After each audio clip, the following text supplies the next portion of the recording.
Si Billy Crawford, marami pa rin hamong gustong mapagtagumpayan. May 16, 1982, nang ipinanganak dito sa Pilipinas si Billy Joe Crawford. Sa kanyang Amerikanong ama na si Jack at ang Pilipinang ina na si Mayet. 3 taong pa lamang siya nang kunin siya ng mga commercials hanggang magbukas ang pintuan ng showbiz para sa kanya. Paano ka lang punta ng Dance Entertainment? Nakita lang ako ni Kuya George, parang, bakit yung bata dito? Ano pangalan mo? What's your name? Billy Joe. Do you know how to sing? Yes. Do you know how to dance? Yes. Well, why don't you show us? Give us a sample. Why? Yung una tinanong ko, di ba? Why? Why? So, unang-una, kumanta ako ng Ball in the USA at after that, sabi ni Kuya George, tanggap na itong batang to. Makulit talaga, makulit. At ginaganon ang damit ko para tanggapin ko na siya, no? Nakikita mo naman na nagma-Michael Jackson siya during that time na makilos, magarbo. Naging talagang mascot siya ng Dance Entertainment. Hanggang naging child actor pa siya na nagka-award pa nga yan during that time. So, nagtuloy-tuloy talaga ang kanyang karir. Ilang taong namayagpag ang karir ng batang si Billy Joe sa pelikula at telebisyon. Pero nung 12 taong gulang na siya, Kalakasan ko sa France, it was all by accident. By accident, plinay niya yung CD ko sa isang radio station, which was tracking. Pinatugtog nila ng pinatugtog. Siguro ito yung sinasabi na things happen for a reason. And with hard work and with patience. Nag-platinum status ang album ni Billy Joe sa France. Ang kanyang mga awitin sumikat din sa ibang bansa sa Europe, gaya ng Netherlands, Belgium, Switzerland at Germany. Nasundan pa ito ng ilang album kung saan galing sa kanyang mga awiting Bright Lights at Steamy Nights. Nangyari sa France na ano ka na nga sa pangarap mo.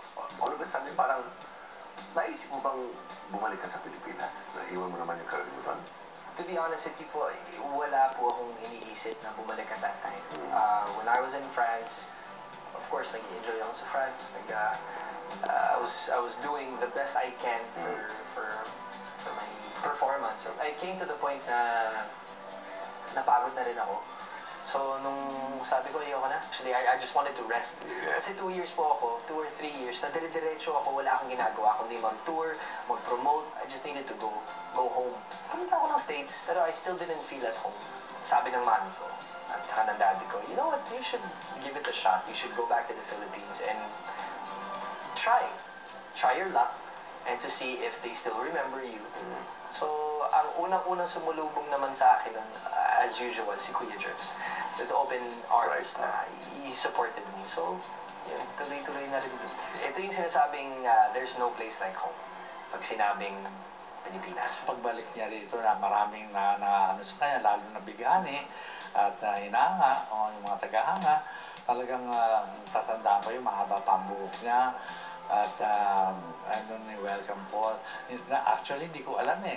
Surprise ako na biglang pinakilala ng mga host. Nandito ang isa sa mga anak-anakan ni Kuya Jan, si Billy Crawford. Umiyak ako. Susunod sa aking Showbiz Inside Report. It came to the point na medyo nagiging depressed na ako sa bahay. Oo, parati ng mataba, ganito, ganyan. Mainit ang naging pagtanggap ng mga Pilipino sa pag-uwi ni Billy. Pero ang hindi niya inaasahan, ang makakilala niya ang babaeng nagpatibok ng kanyang puso. Hindi ko naman bagitin ang pangalan niya. Tagunan natin sa pangalang Nikki. Para hindi obvious. Hindi naman masyadong obvious na si Nikki Hill. Nikki Hill. Okay. The first time I met her was a photo shoot dito sa ABS-CBN. Saka nagandahan sa kanya. Sa mata. I thought she was Latina. She reminded me of almost an Eva Longoria type of beauty. And she was just so, but she was distant eh. Bakit naligo kay... Tito, lahat ng ginawa ko galing sa'yo. Di ba nakita ko siya, ang unang sinabi ko sa kanya, so, what's this I hear that you and him are together, you know? Ganon tipo. Nagsispiya lang ako.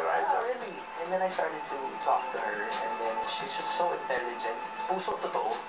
So she was very funny. She has a great sense of humor. And mas lalo kong nainlove. I just felt something special about this girl that I would love to get to know more. Sanay ako before eh. Kasi nga nung dumating siya, first time yung nagbalik ng Philippines, mag-interview siya ng mix, DJ na ako noon. Sabi ko, ako mag-interview sa kanya, tapos hindi natuloy. Tapos eventually, yun, we met each other, tapos na-realize ko na, tao din naman siya, kahit pa paano. Bait kasi, tapos respeto sa magulang. Inaraw-araw niya ako. So eventually, na-fall ako. When was this? Naging official kayo dalawa. Naging official, well, obviously, it was August 16. Wow, nakundaan mo pa ha? Kung galing sa kaduda siya. Kamusta sila bilang girlfriend? You can't ask for more. Kasi she has everything that a man could need and want. She's just a blessing. If God will give a man a gift, she would be the gift for us. Tungkol sa kasal, have you planned for the rest of your life? No plans yet. Pero we've been together for 4 years now. Ito, and I don't think na we're just kidding ourselves naman. God willing, and hopefully napapunta na talaga doon. That's what we're pushing and fighting for. Na hopefully she will be the one. You always hope that this person is the one, and pinush ko na siya na. Pero isang umanga ako sa'yo, Billy. Yung transformation mo, pag mula nung medyo mataba ka, bigla ka pumayat na napakagat ng katawan. It came from a depressive decision. Tinutukso ka parati. Tinutukso ko parati na mataba, ganito, ganyan.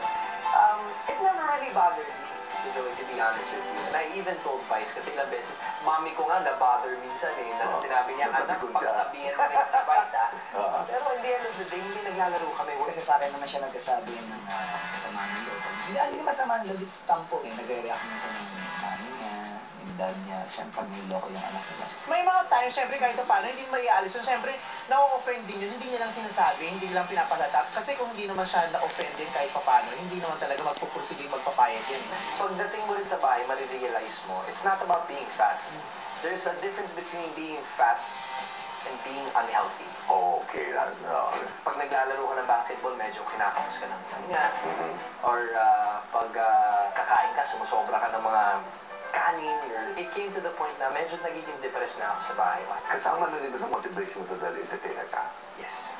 Ang pangit naman if I'm trying to inspire young kids to be an entertainer, a performer, if I'm 210 pounds. Yeah. I was given the opportunity na bumalik sa France to meet with producers, Oh, yeah. songwriters. So when I went to France, I recorded a few songs, tinapos ko yung album.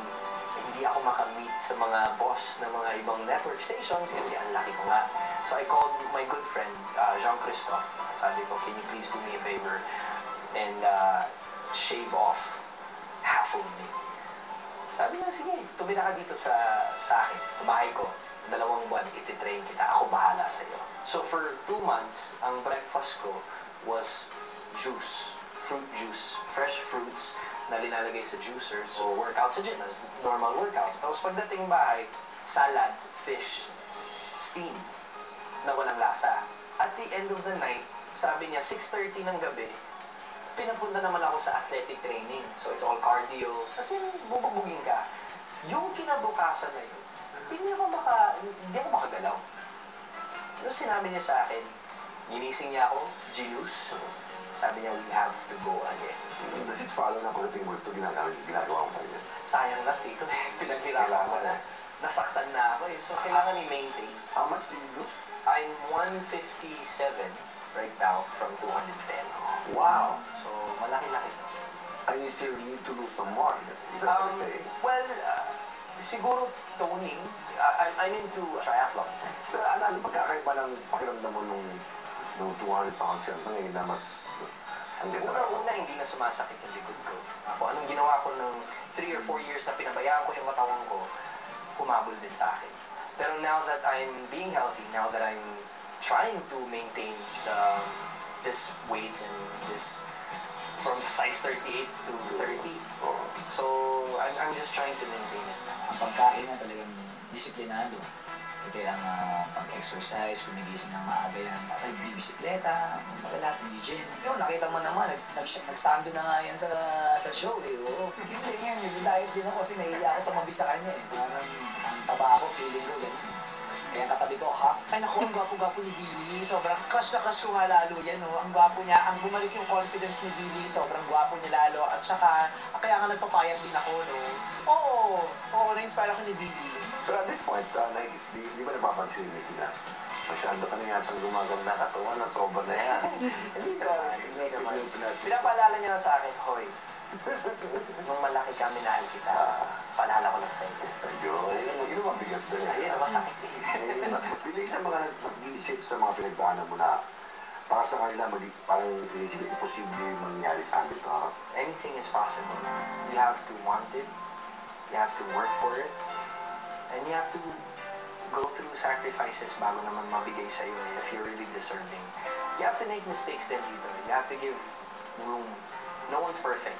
Before we help others, I think kung may problema tayo, umpisaan natin sa sarili natin. There's no such things as problems. Laging may solusyon. Tama. My dad always taught me that. Now I know when people love you, and Nikki loves you, and your parents love you, and I love you Bakit? because of your humility. Eve. Congrats on you. Siguro maraming salamat ako. Alam mo, tama ka, Chong. Ano yan?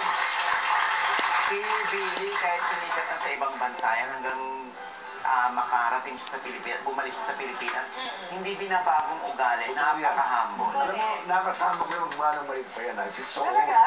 Ganyan sa kaliit. Talagang maliit Lahat lang. naman tayo para nakasama natin siya na ganyan. May bangs yung apple cut pa siya noon, di ba? Lalayo pa ba? Nakasama niyo lahat si Chong. Hindi, Maliit nung pa kayo. maliit kayo, siguro mga 6 years old ako noon. Ay, Anyway, Mamatay? sila. Huwag ako, sila. At saka ang kagandahan, alam mo yung talagang pagkaseryoso niyang bumayag.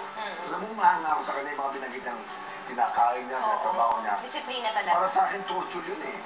Pero ito para sa kanya, sa kanyang pagka-focus na kailangan siya bumayag. Nagawa niya, ito yung sinasabi na, there's no such thing as impossible. Lahat pwede mangyari pag gusto mong gawin eh. True. Correct. Kaya umahanga ako sa kanya bukod sa napakabait na bata, napakagalang, Napaka-humble. napaka-humble. At higit sa lahat, meron siyang pangarap. Yung pangarap niya, hindi lang niya tinitignan na, ginagawa talaga niya. And that is a true success para sa mga taong pumupunta sa kanya. Oo, tsaka si kinarir niya si Kuya Germs. Talaga? Hindi, ano ka ba? Nung nagtampo, si Kuya oo. Germs. Kinarir ni Billy yan hanggang sa mapatawad Hanggang sa siya ni Kuya Germs. At maging okay sila. Oo. At Alam mo, natuwa rin ako kay Billy kasi, di ba, kahit saan kami magkita, Nag-aayos kung siya. papansinin ka niya, tatayo siya, hahalik siya, babati siya. Kaya nakakatuwa Alam mo, siya. first time nakita ko siya, hanga ako sa video eh, sa music video na eh. Nakita ko siya sa isang lugar, siya pang lumapit. Diba? Umakap, nagmanong ko. Oo. Bilitam na, sikat ka, sabi ko. Correct. I Hindi, love yeah, him. sabi niya. tsaka ang swerte talaga ni Nicky Hill. Oo, No? totoo yan. Oo. Kaya naku, yung mga balae niyan, si Eddie, saka si Cindy. Eddie. Balae. Ano yun? Yung tatay ni Nicky, si Eddie, tapos yung nanay ni Billy, si Mga balain na Cindy. talaga kagad. Wala na talaga. Ay, naku, hindi pa rin nakuha. O, Ay, anyway. ano ba? Ano ba? Okay. Ayaw ng mga taga-Sundance ng ganyan. Dr. Belo Medical. Ay, ngayon ko na nakuha! Hindi ko na sa akin, ano ba yan? Ayaw ni Dr. Eileen Espino ng Dental Arts B Mall.